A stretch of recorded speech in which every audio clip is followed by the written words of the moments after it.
The Drop Podcast with Tyrik Jackson, Part 3 starts right now.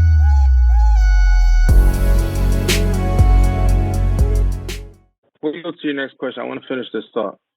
When I was 20, I had my first car. My mom didn't have a car. My dad didn't have a car. In fact, when my dad came home from jail, my dad did have a car at that time. I'm sorry. But when he came home from jail, he rode a skateboard to work for maybe like 2-3 years.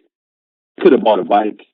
You know, he started making enough money to purchase a car. I think my dad wanted to honor the fact that I made him a skateboard and just keep that, save money, so he had other plans, right? But that's that work ethic, that discipline that I say he had, outside of the alcoholism. So when he had came back, he was a different person, but that discipline never changed. He was a military guy. When I was 20, I had my first car. My mom still didn't have a car. At 21, I got an Infiniti. So I was a 21-year-old kid with an Infiniti, working in the barbershop. I had rims. I had a nice little system. Every other weekend, I go to like car shows and showcase my car. And that was like a little lifestyle I was in, right? But it didn't fit my dream. My dream was to open up a barbershop. I'm spending X amount of dollars on this car. I want to get a barbershop. She's over here sacrificing. She didn't have a good car. So what I do, I sold my car. We got a small little, it was a Honda Civic, right? I gave it to her and then I walked to work. Like those are the type of sacrifices that people don't think about, and she has done the same for me in other areas, but it's sacrifices like that people are like, I'm not willing to give up my Infiniti. Like, you know what I'm saying? And I got an old Honda Civic. It wasn't like a new one. It was an old one. I paid $2,500 for it. I had this $20-something thousand car that I sold and went and got a $2,000 car that I bought. You know what I mean? A little two-door. There was a plan, though. There was a plan. We're going to use this car until the wheels fall off. Crazy thing was somebody stole it a couple months later, and I had to go get another vehicle, and it was called a 98. It was an Oldsmobile 98. That 98 had no muffler from the catalytic converter back, right? And so these were sacrifices that we made because there was an agenda. Like, I'm going to open up a barbershop one day. So I put money to the side. We adopted her brother. Like, a lot of stuff was changing, but we had to make decisions financially, not socially. Keeping the car made you look cool. Keeping the rims on the car made you look cool. It was like, who cares what people think about us? We in this together.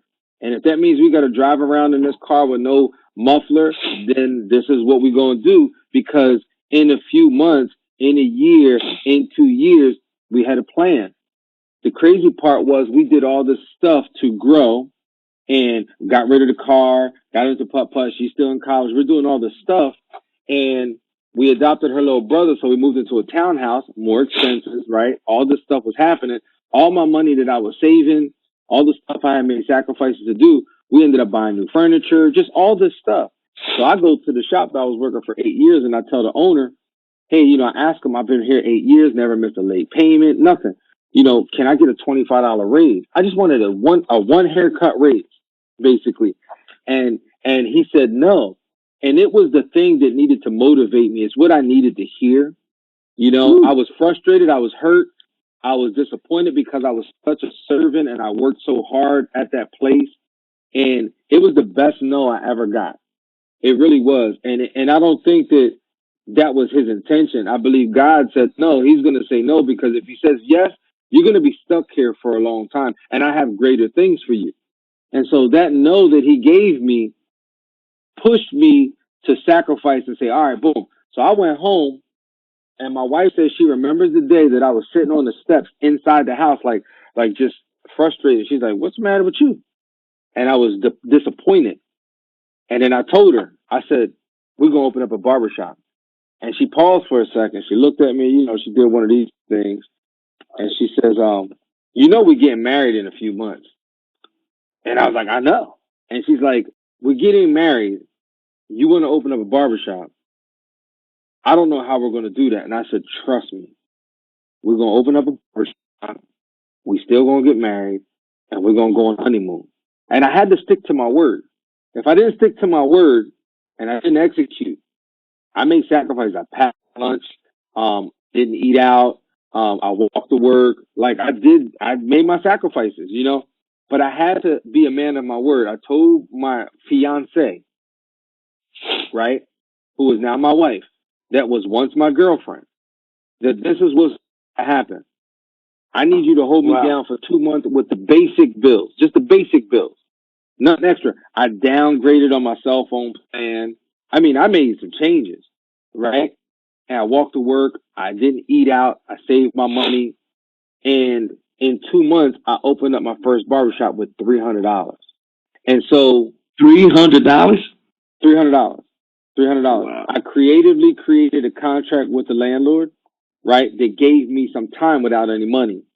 You know, I knew state laws and zoning codes. I sat down, did my homework, my research, and I put this plan together. But what I did was I executed the plan. It's not the idea, it's the ability to implement the idea. And so I gave up short-term vanity. I gave up the Infinity. I gave up the rims. I gave up the flashy clothing and all the sneakers I was buying. I gave up shopping out. I gave up those things to accomplish what I wanted to get. And what I wanted to get was get a barbershop. So now I can be my own owner and I can treat people with respect and honor their position. And then at the same time, give my wife what I said I was going to give her, was a good wedding and a honeymoon. And we did all that. We did all those things, you know, and looking back, I don't regret it. You know, if there was anything that we probably could have changed more than anything, it would have been the photographer. But it was our first time ever getting married. We didn't know anything else. We tried to do the best that we can with what we had. You know what I mean? But besides that, I gave up stuff. Too many people aren't willing to give up stuff to get what they want, you know? And I think that's what hurts people the most. And so they have these plans and these ideas, and they don't see that they're attainable because they're not willing to give up things that are going to make room for them to make them attainable. Pastor Tyrik dropping all the nuggets today. Me and my wife, we call that nuggets, subtle nuggets. But it's facts. And you answer. It's funny. You answered one of my questions with finishing that thought, which I believe is receiving that no. That no is what pushed you. That pushed you deeper into what you I believe already had in your mind and what you wanted to do, right? At this phase or this time in your life. And there's a power behind some no's. I think you said it perfectly, that not every no is a bad thing. There are some no's that are good things, and God ultimately knew that you needed that no, or else who knows, you probably would have still been cutting hair or at that barbershop. Who knows what would have played out after that. Yeah. And I think you've laid that out so perfect, having the idea and implementing that idea, being able to implement and sacrifice and sacrifice desire, sacrifice. I love how you said the short vanity and the power. Man, I'm stuck on that power of the no, man. But that is true. That there is a power. There is a power in no. There is a power when people tell you no, and when you say no to certain things. I think it goes both ways, right? What was that epiphany or that no from that barber owner, or was it something else that made you say, no, I'm gonna do this, I'm gonna open this, I'm gonna accomplish this? So there's a few things. When you achieve something or you complete something, it actually helps to create more motivation for you. It's just scientific. Okay. You're encouraged, you feel empowered. You felt like, man, I did that. You know, it's like giving a kid a basketball and telling them to shoot it, and it doesn't go in. If they leave the park and it never went in, there's such a discouragement that they carry. But even if you as a parent lift that kid up and put them in a better position and it goes in, they leave with the excitement of, I made it in. They don't think, oh, I only made it because you lifted me up. You know, they think, I finally got it in. And it just helps to build more encouragement.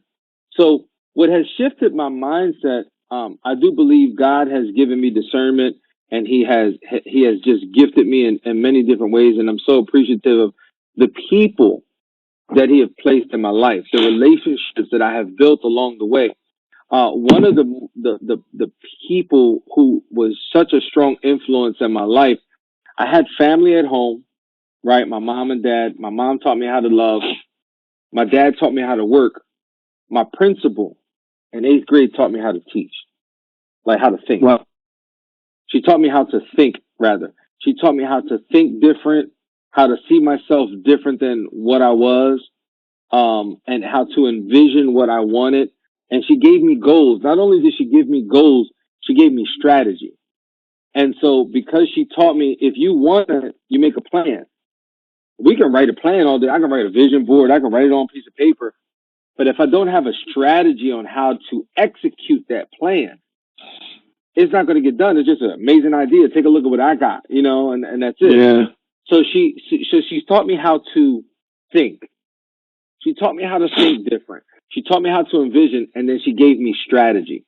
Once I got through that process, when I went to junior high, right out of junior high, going into high school, I had a minister that I was connected with, the youth pastor of the church. He taught me how to speak it. I used to work with him.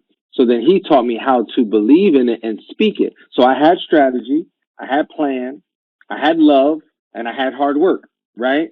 But then the minister, and this is new, this is coming to me right now. So, so I love it. The minister taught me how to speak it, right? How to write it down and make it plain, right? And then when I went to high school and I met the barber shop owner, he taught me a business perspective. So he taught me how to invest in it, and then make that happen. So I think all of these different people and the relationships that you have in your life, they help you. Heartbreak helps you. If you're looking at it from the right perspective, love helps you. Encouragement helps you. Discouragement can destroy you or it can empower you. It really depends on the perspective that you're leaning on.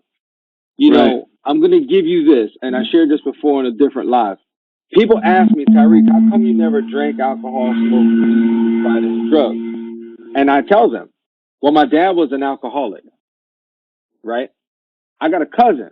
He drinks, he gets high, he parties, he's been in and out of jail. If you ask him why he drinks, why he gets high, why he does what he does, and he will tell you, well, my dad was an alcoholic. We both have the same answer, right? But we sit on two different sides of that same perspective. Same answer, different perspective. I choose not to. He chooses to. And we have the same answer.